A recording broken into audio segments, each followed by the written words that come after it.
ವೀಕ್ಷಕರೇ ನಮಸ್ಕಾರ. ಪದ್ಮಾ ಶಿವಕುಮಾರ್ ಕಿಚನ್ಗೆ ಸ್ವಾಗತ. ಈ ದಿನ ನಾನು ಹಾಗಲಕಾಯಿ ಪಲ್ಯ ಮಾಡೋ ವಿಧಾನವನ್ನು ತೋರಿಸ್ಕೊಡ್ತೇನೆ. ಸುಮಾರು ಜನ ಹಾಗಲಕಾಯಿ ಪಲ್ಯ ಕಹಿ ಬರುತ್ತೆ ಅಂತಾರೆ, ಆದರೆ ನಾನು ಸ್ವಲ್ಪನೂ ಕಹಿ ಬರದಂತೆ ಮಾಡಿ ತೋರಿಸ್ತೇನೆ. ಇದಕ್ಕೆ ಬೇಕಾಗಿರೋ ಸಾಮಾನುಗಳು: ಹಾಗಲಕಾಯಿ ಅರ್ಧ kg, 4 ಟೊಮೊಟೊ, 4 ಈರುಳ್ಳಿ, 4 ಸ್ಪೂನು ಖಾರದ ಪುಡಿ, ಧನಿಯಾ ಪುಡಿ ಮತ್ತು ಖಾರದ ಪುಡಿ 2 ಸ್ಪೂನ್, ಅದು ಮತ್ತು ಎಣ್ಣೆ ಮತ್ತು ರುಚಿಗೆ ತಕ್ಕಷ್ಟು ಉಪ್ಪು. ನೋಡಿ, ಈಗ ಸ್ಟವ್ ಹಚ್ಚಿ ಪಾತ್ರೆಯನ್ನು ಅಂದರೆ ಕಡಾಯಿಯನ್ನು ಒಲೆ ಮೇಲೆ ಇಟ್ಟಿದ್ದೀನಿ. ಇವಾಗ ಒಂದು 4 ಸ್ಪೂನ್ ಎಣ್ಣೆ ಹಾಕ್ಕೊಬೇಕು. ಈ ದೊಡ್ಡ ಸ್ಪೂನೇ ತೊಗೊಂಡಿದ್ದೀನಿ, ಚಿಕ್ಕ ಸ್ಪೂನಲ್ಲಿ ಆಗೋಂಥ 4 ಸ್ಪೂನ್. ಏಕೆಂದರೆ ಅರ್ಧ kg ಹಾಗಲಕಾಯಿಗೆ ಇಷ್ಟು ಎಣ್ಣೆ ಬೇಕೇ ಬೇಕು. 3.5 ಸ್ಪೂನ್ ಆಯಿತು. ಅದು ಎಣ್ಣೆ ಕಾಯಿಲಿ. ಎಣ್ಣೆ ಕಾಯ್ದ ಮೇಲೆ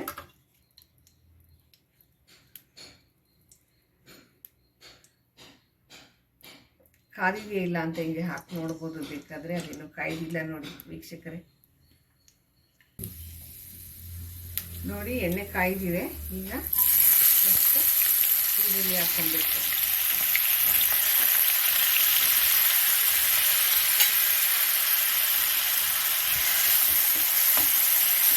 ಇದು ಬ್ರೌನ್ ಆಗೋವರೆಗೆ ಒಂದು 2 ನಿಮಿಷ ಹೀಗೆ ಫ್ರೈ ಮಾಡ್ಕೊಬೇಕು. ನೋಡಿ, ಈಗ ಈರುಳ್ಳಿ ಬ್ರೌನ್ ಅಂದರೆ ಮತ್ತು ಕೆಂಪಗಾಗಿದೆ. ಈಗ ಹಾಗಲಕಾಯಿ ಹಾಕಿ ಫ್ರೈ ಮಾಡಬೇಕೀಗ.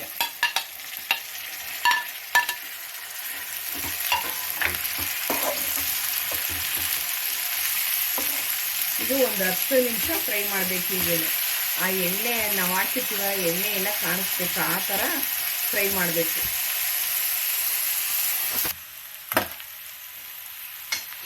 ನೋಡಿ ವೀಕ್ಷಕರೇ, ಈಗ ಹಾಗಲಕಾಯಿ ಚೆನ್ನಾಗಿ ಫ್ರೈ ಆಗಿದೆ. ಹಾಕಿರೋ ಎಣ್ಣೆ ಒಂದು ಚೆನ್ನಾಗಿ ಕಾಣಿಸ್ತಾ ಇದೆ ಮೇಲೆ.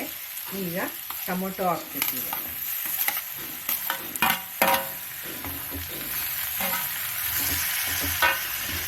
ಟೊಮೊಟೊವನ್ನು ಹೀಗೆ ಚೆನ್ನಾಗಿ ಮಿಕ್ಸ್ ಮಾಡಿ, ಈಗ ಇದನ್ನು ಒಂದು 2 ನಿಮಿಷ ಹೀಗೆ ಫ್ರೈ ಮಾಡ್ಕೊಬೇಕು. ನೋಡಿ, ಈಗ ಟೊಮೊಟೊ ಫ್ರೈ ಆಗಿದೆ. ಅದು ಭಾಳ ಬೇಯ್ತಾ ಇರಬೇಕಾದ್ರೆ ಉಪ್ಪನ್ನ ನಮಗೆ ಎಷ್ಟು ಬೇಕಷ್ಟನ್ನು ನೋಡ್ಕೊಂಡು ಹಾಕ್ಕೊಬೋದು. ಆಮೇಲೆ ಬೇಕಾದ್ರೆ ಸಪ್ಪೆ ಇದ್ದರೆ ಹಾಕ್ಕೊಬೋದು. ಈಗ ಉಪ್ಪು ಹಾಕ್ಬಿಟ್ಟು ಹೀಗೆ ಎಲ್ಲ ಕಡೆ ತಿರುಗಿಸ್ಕೋಬೇಕು. ನಂತರ 4 ಸ್ಪೂನ್ ಖಾರದ ಪುಡಿ ಹಾಕಿದ್ದೀನಿ. ಇಲ್ಲಿ ನಿಮ್ಗೆ ಬೇಕಾದರೆ ಕಡಿಮೆ ಹಾಕ್ಕೊಬೋದು, ನೀವು ಖಾರ ನೋಡ್ಕೊಂಡು ಹಾಕ್ಕೊಬೋದು.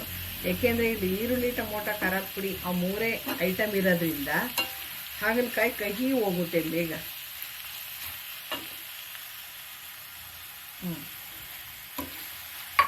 4 ಸ್ಪೂನ್ ಹಾಕಿದೆ. ನಿಮಗೆ ಒಂದು 3 ಸ್ಪೂನಷ್ಟು ಖಾರದ ಪುಡಿ ಹಾಕ್ತಾಯಿದ್ದೀನಿ. ಖಾರದ ಪುಡಿ ಅಂದರೆ ಧನಿಯಾ ಪುಡಿ 2 ಸ್ಪೂನು ಮತ್ತು ಚಿಲ್ಲಿ ಪೌಡರ್ 2 ಸ್ಪೂನ್. ಉಪ್ಪು ಖಾರ ನಿಮಗೆ ರುಚಿಗೆ ತಕ್ಕಷ್ಟು ಹಾಕ್ಕೊಬೋದು ಬೇಕಾದರೆ. ಆಮೇಲೆ ಒಂದು ಅರ್ಧ ಸ್ಪೂನಷ್ಟು ಬೆಲ್ಲ, ಒಂದು ಇಷ್ಟು ಸಾಕು. ಒಂದು ಅರ್ಧ ಸ್ಪೂನಷ್ಟು ಬೆಲ್ಲ ಮತ್ತು ಉಪ್ಪು ನಾವು ಆಲ್ರೆಡಿ ಹಾಕಿದ್ದೀವಿ. ಹೀಗೆ ಸ್ವಲ್ಪ ಒಂದು 2 ನಿಮಿಷ ಹಿಂಗೆ ಬಾಡಿಸ್ಬಿಟ್ಟು 1 ಗ್ಲಾಸ್ ನೀರನ್ನ ಹಾಕ್ಬಿಡ್ಬೇಕು. ಇವಾಗ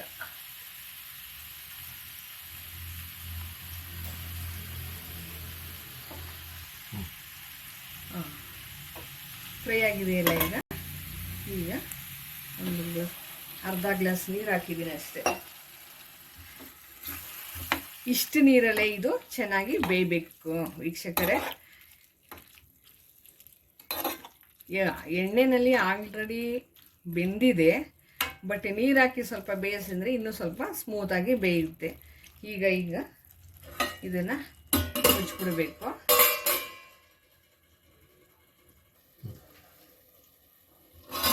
ನೋಡಿ ವೀಕ್ಷಕರೇ, ನೋಡಿ ಎಣ್ಣೆಯಿಂದ ಕಾಯ್ತಾ ಇದೆ. ಎಲ್ಲ ಮಸಾಲೆ ಹಾಕಿದ್ಮೇಲೆ ಒಂದು 5 ನಿಮಿಷ ಬಿಟ್ಟಿದ್ವಿ. ಅದೇ ನೀರಿನಲ್ಲಿ ಬೇಯ್ಕೊಂಡಿದೆ, ತುಂಬ ನೀರು ಹಾಕಬಾರ್ದು. ನೋಡಿ, ಹಾಗಲಕಾಯಿ ಪಲ್ಯ ರೆಡಿಯಾಗಿದೆ. ನೋಡಿ ವೀಕ್ಷಕರೇ, ಹಾಗಲಕಾಯಿ ಪಲ್ಯ ರೆಡಿಯಾಗಿದೆ.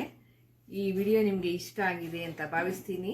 ಲೈಕ್ ಮಾಡಿ, ಶೇರ್ ಮಾಡಿ, ಸಬ್ಸ್ಕ್ರೈಬ್ ಮಾಡಿ. Thank you.